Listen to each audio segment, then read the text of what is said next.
Hey everybody, welcome back. Guess what? No Morel mushrooms yet. April 21st, we got 5 inches of snow. So, no mushrooms probably for a week. It's going to be 70 next week, so we might be picking some morels. Hopefully, they're going to start popping soon. But outside of morels, we got a lot of exciting things coming up on our channel.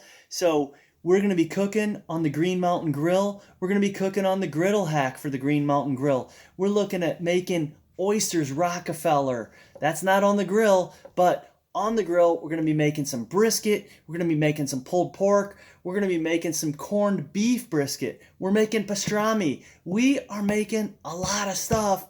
This is awesome, and we're going to have a lot of fun. So keep checking back, and we'll get these videos posted so we can get you cooking some cool stuff. Have a great day, and thanks for stopping at my channel. Adios, amigos.